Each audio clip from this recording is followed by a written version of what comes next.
dari kelas 12 4. Di sini saya akan membahas salah satu tragedi HAM yang terjadi di Indonesia. Jadi di sini saya akan membahas tragedi Simpang KKA Aceh 3 Mei 1999. 25 tahun yang lalu, Aceh mengalami peristiwa memilukan yang merenggut banyak korban jiwa dari sisi penduduk sipil. Ketika itu, GAM atau Gerakan Aceh Merdeka sedang mengalami kemajuan dari segi gerakan dan dukungan, sehingga pemerintah dalam hal militer sangat sensitif dengan segala hal yang terorganisir berada di tanah Serambi Mekah ini. Peristiwa tersebut adalah tragedi Simpang KKA. Dinamakan demikian karena merujuk pada lokasi di mana konflik besar ini terjadi, yakni di persimpangan di depan PT Kertas Kaf Aceh, yaitu KKA, Kecamatan Dewantara, Aceh Utara. 30 April 1999, warga desa Cotmurong, Losuk Mawes sedang mengadakan rapat besar dalam rangka menyambut Tahun Baru Islam 1 Muharram. Namun disinyalir oleh para militer bahwa rapat tersebut adalah sebuah agenda pertemuan GAM. Bahkan isunya, ceramah yang akan diadakan pada acara puncak perayaan Tahun Baru Islam itu akan berisi dukungan akan berdirinya GAM. Di waktu bersamaan, salah satu anggota militer dari Kesatuan Denrudal 001 Pulau Rongkom berpangkat sersan hilang. Saat itu, ia dalam posisi bertugas untuk menyusup ke masyarakat Cotmurong untuk mengetahui agenda ceramah tersebut. Pasukan militer detasemen Rudal menanggapi hilangnya anggota tersebut dengan melancarkan operasi pencarian masif yang melibatkan berbagai satuan, termasuk brigadir mobil atau BRIMOB. Truk militer memutar-mutari kampungan malam itu dalam misi mencari sang anggota yang hilang.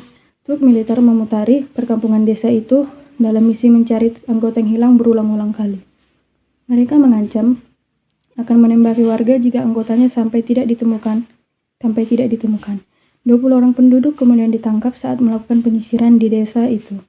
Sayangnya, penangkapan ini dilakukan berbarengan dengan tindak kekerasan, tanpa terlebih dahulu dimintai keterangan. Para korban mengaku dipukul, ditendang dan diancam oleh aparat. Tidak terima, warga desa kemudian mengirimkan utusan ke Komandan TNI setempat untuk bernegosiasi dan melaporkan hal yang terjadi tersebut. Komandan TNI berjanji aksi ini tidak akan terulang lagi dan tidak akan ada militer masuk desa Cotmurong lagi. Namun alih-alih tidak lagi mengganggu ketentraman warga Cotmurong, pada tanggal 3 Mei 1999, 4 truk pasukan TNI diturunkan di desa Lancang Barat yang bersebelahan persis dengan desa Cotmurong. TNI dinyatakan sudah melanggar perjanjian, warga kemudian berunjuk rasa di Simpang KKA. Mereka memprotes penganiayaan yang dilakukan TNI kepada 20 rekan mereka. Selain itu, mereka juga merasa dirugikan karena dituduh sebagai simpatisan GAM tanpa bukti sehingga diintimidasi sedemikian rupa di tanggal 30 April silam. Massa berkumpul dalam jumlah yang sangat banyak. Beberapa di antaranya adalah para wanita dan anak-anak. Mereka berkumpul di sekitaran Simpang KKA menuntut keadilan atas mereka. Pendemo kemudian mengirimkan 5 orang perwakilannya untuk berdialog kembali dengan komandan di markas Korem untuk menuntut janji yang dilanggar oleh tentara. Ketika negosiasi berlangsung, jumlah tentara yang datang dan mengepung pendemo bertambah banyak.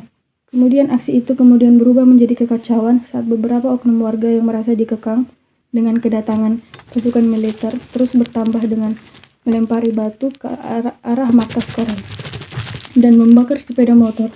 Namun tiba-tiba meletus tembakan yang mengarah ke kerumunan pendemo yang berasal dari aparat TNI, Satuan Detasemen Rudal 001 Lila Wangsa dan Yonif 113 Jaya Sakti yang sedang menggunakan 2 truk ke lokasi. Massa berhamburan berlarian ke berbagai penjuru. Beberapa anak yang dibawa dalam gendongan terjatuh karena orang tuanya tersandung. Beberapa lagi harus berjalan merangkak karena letusan senjata api terus terdengar dan melintasi kepala-kepala mereka. Suara letusan tembakan itu terdengar bertubi-tubi dalam medan perang.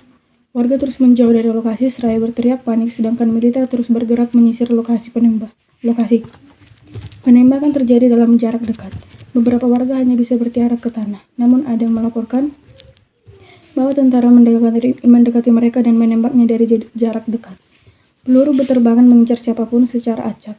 Selain melakukan tembakan ke arah massa, TNI juga mengarahkan tembakan ke rumah-rumah penduduk, sehingga banyak warga yang sedang di dalam rumah juga menjadi korban. Koalisi NGO Hama Aceh mencatat sedikitnya 46 warga sipil tewas, 156 mengalami luka tembak, dan 10 orang hilang dalam peristiwanya itu. Mirisnya, 7 dari korban tersebut adalah anak-anak. Pihak militer yang terlibat dalam penembakan ini mengklaim menggunakan peluru karet sebagai bentuk pertahanan diri karena warga melempari markas Komrel dengan batu. Meski gitu, sejumlah dokter di rumah sakit mengaku menemukan peluru timah di 38 jenazah dan 115 korban luka tahun 2000. Tahun 2000 telah dilakukan penyelidikan dan pengujian oleh Komisi Independen Pemutusan Tindak Kekerasan di Aceh yang dibentuk melalui Keputusan Presiden nomor 88 tahun 1999. Dalam laporannya, Komisi Independen ini menyebutkan sebanyak 39 warga sipil tewas, termasuk seorang anak yang berusia 7 tahun.